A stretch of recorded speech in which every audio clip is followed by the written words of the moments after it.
क्या आप एक ऐसी जगह की कल्पना कर सकते हैं जहां इतिहास और चमत्कार आज भी साथ साथ चलते हैं? एक ऐसी पवित्र जमीन जहां आज भी महादेव मिट्टी को चीर कर बाहर निकलते हैं। हम बात कर रहे हैं धर्मशाला के खनियारा में स्थित अघंजर महादेव की। यहाँ की हवाओं में केवल ठंडक नहीं बल्कि महाभारत काल का वो तप है जिसने स्वयं ईश्वर को धरती पर आने को मजबूर कर दिया।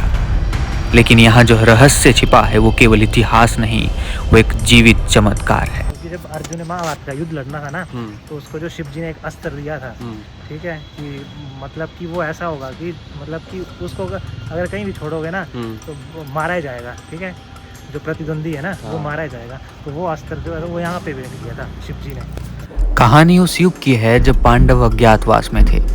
महाबली अर्जुन दिव्य अस्त्रों की खोज में इन दुर्गम पहाड़ियों पर तपस्या कर रहे थे। तभी उनकी परीक्षा लेने के लिए स्वयं महादेव ने एक शिकारी का भेष धारण किया। एक शिकार को लेकर दोनों के बीच ऐसा भीषण युद्ध हुआ कि पहाड़ियां डोलने लगी। अर्जुन हैरान थे कि उनके दिव्य बाण एक साधारण वनवासी के सामने विफल क्यों हो रहे हैं। जब अर्जुन ने मिट्टी का शिवलिंग बनाकर पूजा की तो देखा कि उनके चढ़ाए हुए फूल उस शिकारी के सिर पर थे।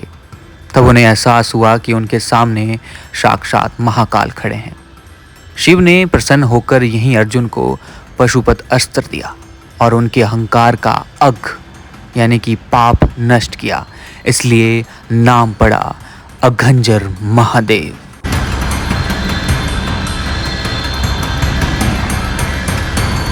आप बता रहे थे शिवलिंग के बारे में। हाँ, जैसे कि हम यहाँ के मंदिर के जो है प्रांगण के आसपास देखेंगे कि यहाँ पे जो है हमें बहुत ज्यादा जो है शिवलिंग देखने को मिलते हैं अलग अलग जगह पे।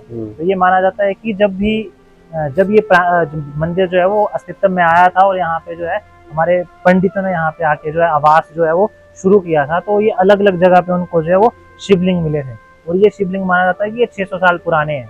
मतलब जब से ये मंदिर जो है वो अपने अस्तित्व में आया था उससे भी कई साल पुराने हो सकते हैं। जैसे कि यहाँ पे बताया जाता है कि अर्जुन को जो है वो एक शक्ति रूप में, एक बाण के रूप में जो है वो यहाँ पे अर्जुन को जो है भगवान शिव ने जो शक्ति सौंपी थी महाभारत के युद्ध के लिए। वो स्थान भी हम आपको यहाँ पे दिखाएंगे कि जो अघंजर महादेव के नीचे जो खड्ड है उसके साथ में एक पत्थर है जहाँ पे जो है अर्जुन ने बैठ के जो है तपस्या की थी और भगवान शिव की आराधना करके जो है वो जो एक शक्ति स्वरूप बाण जो है वो भगवान शिव से जो है प्राप्त किया है।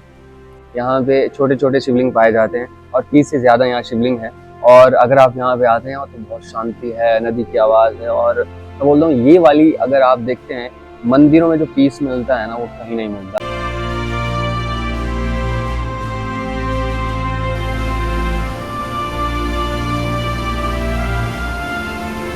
तो यही वो जगह है जहाँ पे हमारे अर्जुन जी और भगवान शिव जी का मिलन हुआ था। और ये आप देख सकते हैं यहाँ पे एक छोटा सा शिवलिंग भी यहाँ पे है।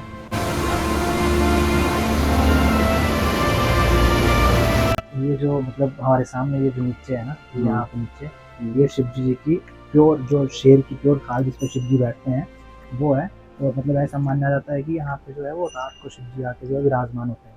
और ये जो धूना आप लोग देख रहे हैं 600 सालों से उसको बुझने नहीं दी गया है। ये 7वीं पीढ़ी है पंडितों की जो मतलब कि इसको कंटिन्यू चलाए हुए हैं। और ये शिव जी का आसन है।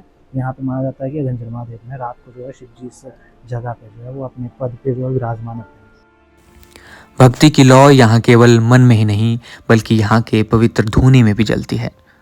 मंदिर परिसर में एक दिव्य धूना है जिसके बारे में कहा जाता है कि पिछले 600 से अधिक वर्षों से लगातार प्रज्वलित है। पीढ़ियां बीत गई, राजा महाराजा चले गए, लेकिन बाबा गंगा भारती जी द्वारा शुरू किया गया यह खंड धूना कभी शांत नहीं हुआ। माना जाता है कि इस धूने की भभूति में वो शक्ति है जो बड़े बड़े रोगों और संकटों को भस्म कर देती है। 6ठी शताब्दी से जलती आ रही आग साक्षात शिव की ऊर्जा का प्रमाण है। एक जरूरी बात यहाँ हरीश ने बताई, जैसे ये यहाँ पे जो 2-3 कुत्ते हैं जो मतलब जो मंदिर प्रांगण में रहते हैं, तो जैसे ही रात को आरती शुरू होगी और शंखनाद होगा तो ये प्रॉपर जो ये यहाँ के 2-3 कुत्ते हैं वो प्रॉपर शंख बजाते हैं। मतलब उस सेम सुर में जो है वो शिव जी की आरती में जुड़ते हैं पूरे 15-20 मिनट जब तक शंख बंद नहीं होगा। अघंजर महादेव केवल घूमने की जगह नहीं बल्कि आस्था का वो केंद्र है जहाँ विज्ञान और तर्क भी सिर झुका लेते हैं। खनियारा की पहाड़ियों, गजखट के संगीत और 600 साल की इस अखंड ज्योति के बीच बैठकर आपको एहसास होगा कि महादेव कहीं दूर नहीं बल्कि इसी मिट्टी और हवा में मौजूद हैं। इतना ठंडा पानी नहीं देखा कभी। सिर्फ अभी 30 सेकंड हुए पाँव डाले हुए और जाम हो चुके हैं।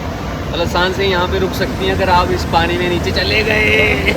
ये भगवान, जब लहरें आती है ना, पानी ऊपर आता है तो ज़्यादा ठंडा लगता है। बोलते हैं ना जिसका घर नहीं बना होता है वो यहाँ पे ऐसे घर बना के चला जाता है, उसका घर बन जाता है। चलिए अब मैं बनाऊँगा, ठीक है।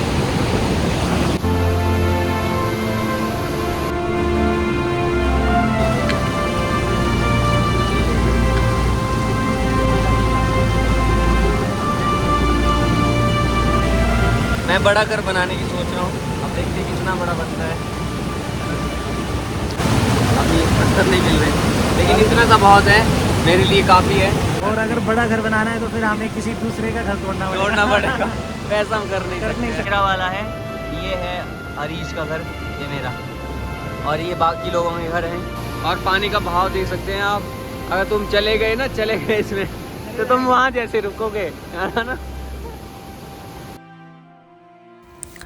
अघंजर महादेव की ये यात्रा हमें सिखाती है कि श्रद्धा का अर्थ केवल सिर झुकाना नहीं बल्कि अपने अहंकार को त्यागना है, ठीक वैसे ही जैसे अर्जुन ने उस शिकारी के सामने किया था। इतिहास के पन्ने शायद धुंधले पड़ जाएं, लेकिन अघंजर महादेव की अखंड ज्योति कभी शांत नहीं होती।